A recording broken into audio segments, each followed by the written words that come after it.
nous n'obtenons pas le respect et le salaire que nous méritons. Je suis malade. Donc j'ai décidé de démissionner.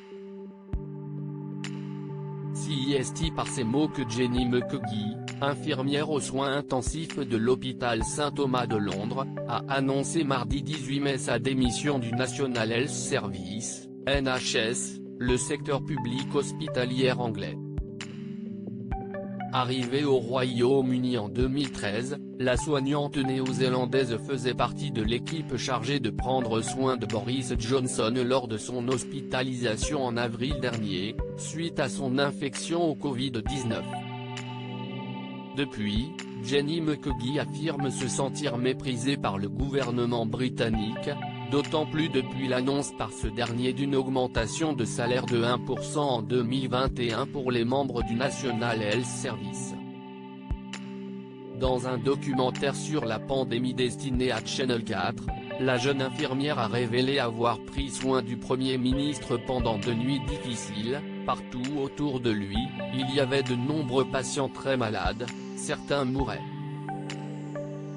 Je me souviens l'avoir regardé et m'être dit qu'il avait l'air vraiment très malade, a-t-elle révélé. Il avait changé de couleur. En quittant l'hôpital, Boris Johnson a publiquement remercié Jenny Mukwege et sa collègue, déclarant « La raison pour laquelle mon corps a pu recevoir assez d'oxygène, c'est parce que j'étais surveillé chaque seconde de la nuit ». Malheureusement, selon l'infirmière néo-zélandaise, l'expérience n'a pas changé la manière du gouvernement de traiter le personnel soignant. Je ne sais pas ce que je peux encore donner à la NHS. Toujours pour Channel 4, Jenny Mukwege a révélé avoir été invitée au 10 Downing Street en guise d'un remerciement qui n'avait que le nom. Une fois là-bas, elle affirme en effet que l'équipe du Premier ministre en aurait profité pour lui demander d'être photographiée aux côtés du Premier ministre en train d'applaudir pour la NHS. Une opération de pure communication que Jenny Mukwege, agacée, aurait choisi de refuser. Je ne voulais pas y prendre part.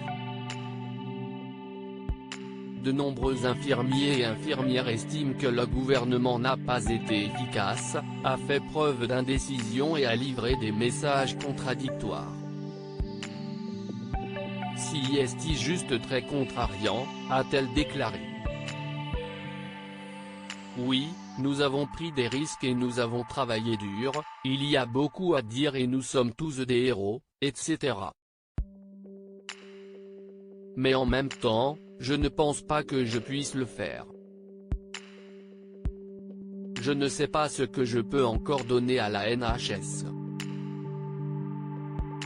De son côté, la NHS est défendue des propos tenus par l'infirmière, expliquant que le gouvernement fera tout ce qui est en son pouvoir pour soutenir les membres de la NHS. Nous sommes extrêmement reconnaissants pour les soins qu'ils ont donnés pendant la pandémie. C'est pourquoi ils ont été exemptés du gel des salaires du secteur public mis en place en raison de la situation économique difficile créée par la pandémie.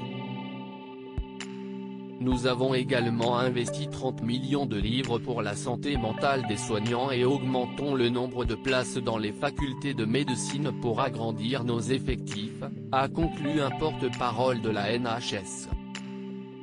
Pour l'heure, Jenny Mukwege a décidé de quitter l'Angleterre. Elle a obtenu un poste d'infirmière dans les Caraïbes, et compte rejoindre la Nouvelle-Zélande pour des vacances bien méritées.